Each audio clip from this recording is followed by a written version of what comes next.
algunas reflexiones, ideas acerca de una cuestión que se planteó cuando se hizo un acto, una apropiación pública del espacio frente al Ministerio de Salud, protestando por las condiciones en las cuales se encuentra la salud pública en el Paraguay. Pésimas condiciones que se refieren a la corrupción, la ineficacia, la falta de medios, de atenciones y el alarmante número de personas que han muerto.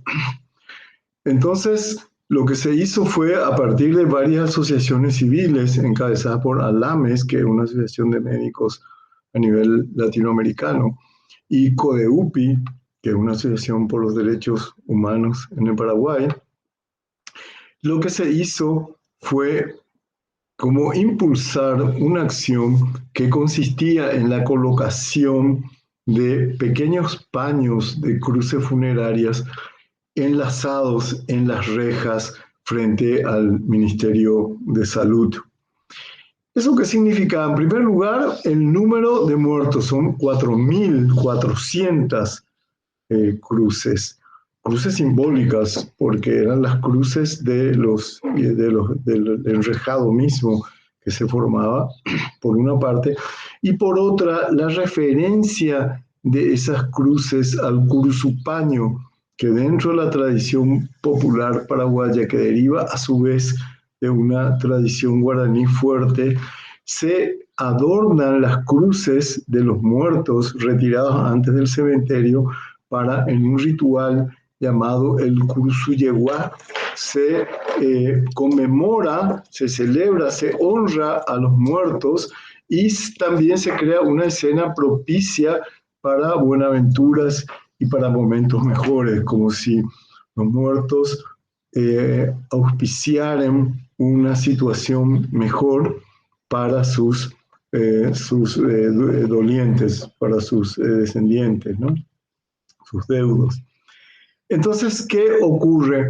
Que en esta instalación, en la cual ese enorme número de paños pequeños atados, que reitero, simbolizaban y en algunos casos realmente eran paños de cruces, en la mayoría de los casos, y tenían nombres de muertos, de los muertos por la pandemia, y tenían pequeños encajes con los que generalmente se guardaban los paños del Curuzuyehua, que Curuzuyehua es la cruz adornada, y en guaraní el yehua, cuestión puramente estética que se pone, sino que tiene una connotación de enaltecer, de auratizar las cruces.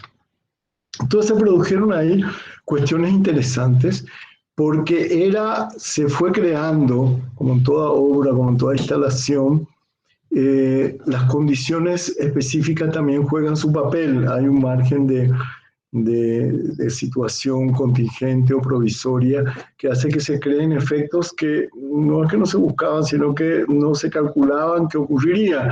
Y que mediante el viento, por una mañana ventosa, lo que hacía es mover los pequeños paños atados, o sea, los términos de los pequeños paños que presentaban como una situación así ondulante, blancos, de miles, o de dedos que señalaban, o de manos que se movían desesperadas, o como interpretó alguno de los pequeños espíritus de las cruces que querían separarse o desprenderse de esas cruces, con un sentido un poco shakespeariano del alma que exige un desagravio, el fantasma que existe, una reparación a la muerte injusta que había ocurrido. Entonces, una situación, por una parte, era una manifestación política, se estaba demandando una actitud del Estado, se estaba criticando, se estaba como refutando la falta de atención, la falta de cuidado y la corrupción de un Estado ineficaz, impotente para hacerse cargo de una situación determinada. Por otra parte, también denunciando una situación mundial de que la propia globalización crea una desigualdad entre los países y cuáles son los condenados a recibir vacunas y cuáles no, está distribuido geopolíticamente en una situación que hoy se llama de necropoder, es decir, una política que está cruzada por la idea de la muerte que emerge fundamentalmente en estas situaciones de pandemia. Entonces, una situación política, básicamente.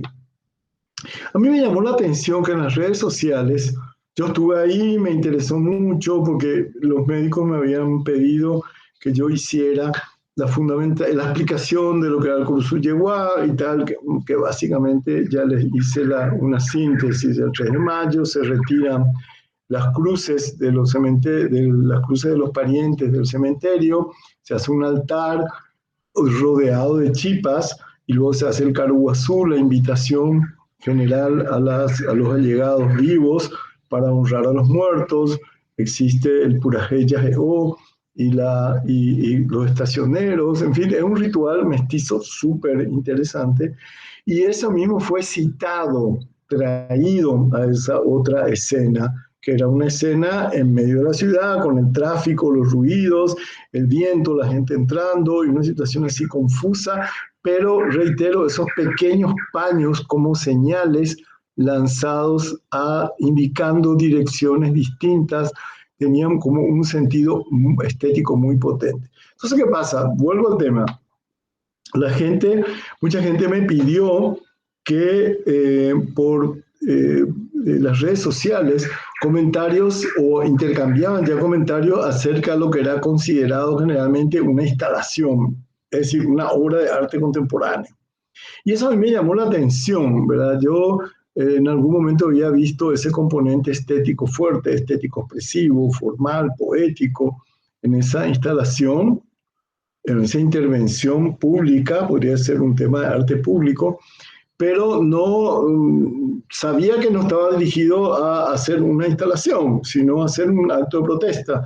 Entonces eso plantea en un momento determinado por qué esa misma instalación hecha por un artista o un grupo de artistas con la intención de ser artista puede ser considerado arte y por qué no, por una parte. Y por la otra, es decir, plantea el tema de los límites del arte en relación a otras actividades. Y en segundo lugar, plantea el tema de la relación arte-política. Esto es un acto político, es arte político, esto es o no es arte, etc.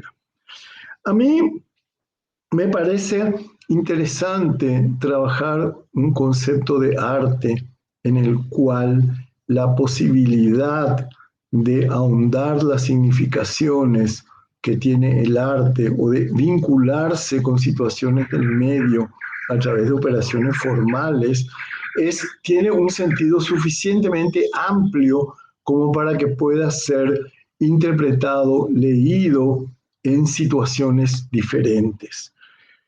Vamos a ver, ¿qué es el arte fundamentalmente? El arte es un manejo de datos sensibles, ¿verdad? Formas, colores o sonidos o imágenes literarias, un manejo de imágenes distintas para producir una intensificación de la experiencia del mundo, o sea, del sentido, para apuntar en los caminos del sentido de la condición humana, ¿verdad?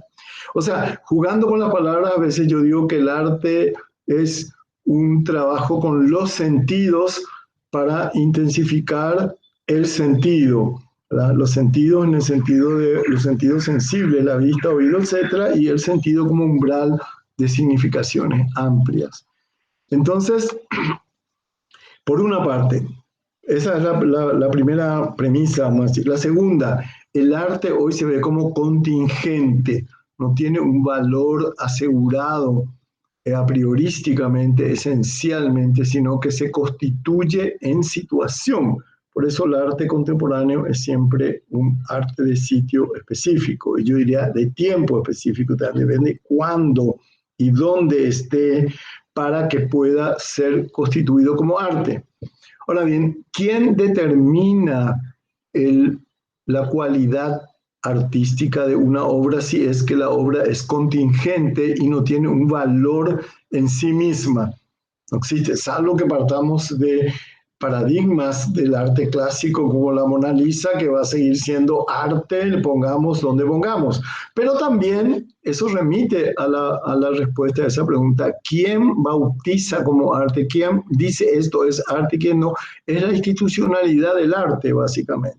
O sea, el gran sistema del arte, que está constituido por un sistema de museos, bienales, galerías, ferias, la propia crítica de arte, la academia de arte, la enseñanza de arte, todo forman parte del sistema del arte, que es el que determina, estudia, asigna el valor de arte o no a un objeto o a una situación determinada. El periodismo también, el periodismo crítico, en fin.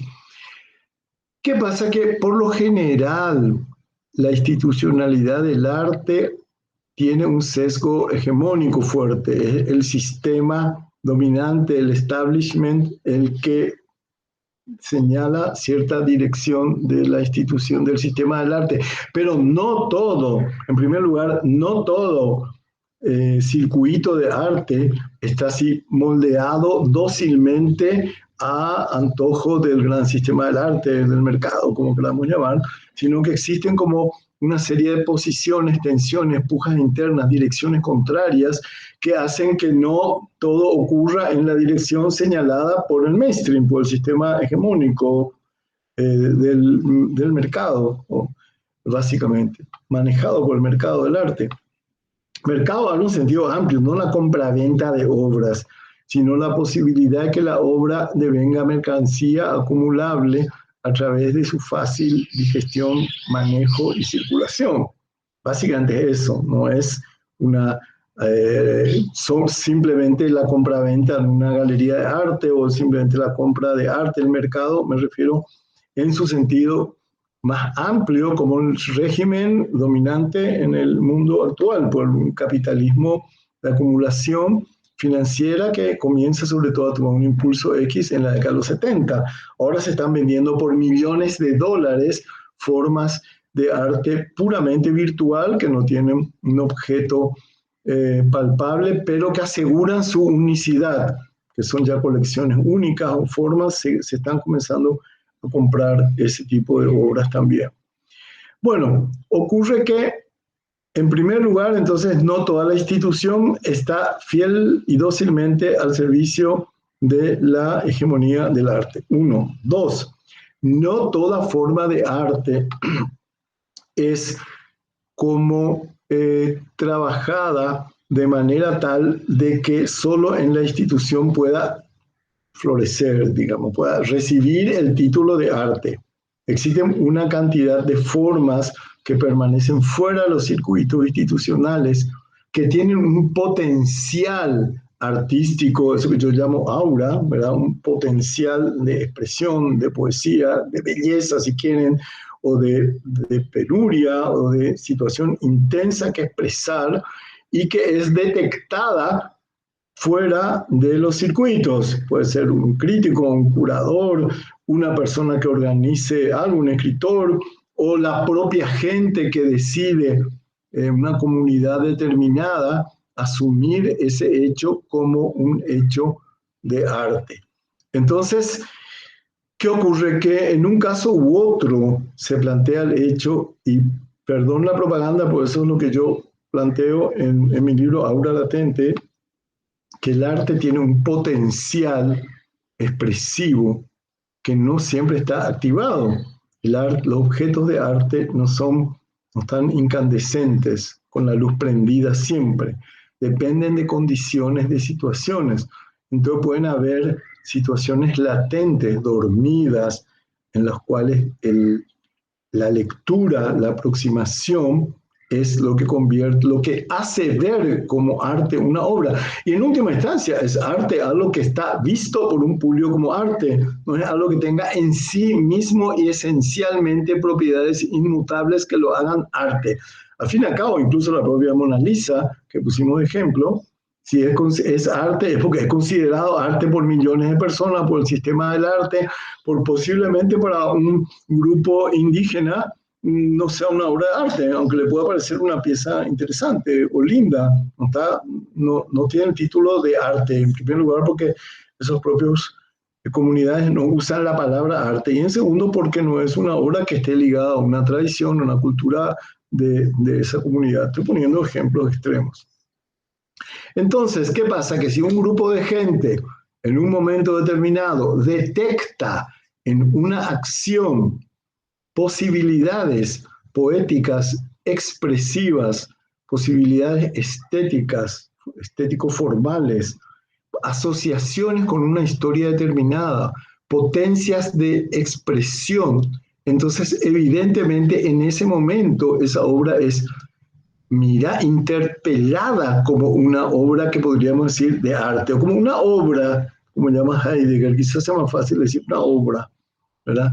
Y que en ese momento está como despertando una comunicación con el medio y con la gente, que están mandándose mensaje, y en el fondo es una obra de arte, lo que es mirado de una manera tal cuyas formas sean capaces de pasar contenidos suficientemente potentes como para que me afecten a mí, afecten mi cuerpo, mi visualidad, mi persona, mi entorno, ¿verdad? Y me manden, es una palabra que puede asustar, pero me manden mensaje. Mensaje no quiere decir, no estoy usando en el sentido de la teoría semiótica de los 60 o 70, sino contenidos determinados con los cuales uno puede interceptar o hacer como un link de significaciones. Entonces, ¿qué pasa? Que, bueno, el arte no sabemos ya de que no remite a una sola significación, sino como lo que hace es empujar las significaciones para que produzcan otras y otras y otras que no descansan y remiten en última instancia a un umbral de sentido que no cancela las significaciones, pero enriquece la posibilidad de que esa obra sea leída de muchas maneras. Entonces, ¿eso es o no es arte? Sí, si consideramos el arte como con minúsculas, en contingencia, en situación específica, actúa como tal. No arte con letras góticas mayúsculas y doradas y tal, pero ese arte realmente cada vez interesa menos, que es el arte idealista, romántico, consagrado, de origen clásico, que por lo menos a mí cada vez me interesa menos. Bueno, espero que haya servido esta reflexión, que ni por un instante se le ocurra tomar como algo consumado, como un dictum cerrado, sino como una opinión que fue motivada por conversaciones mantenidas en las redes. Así que muchísimas gracias por la atención.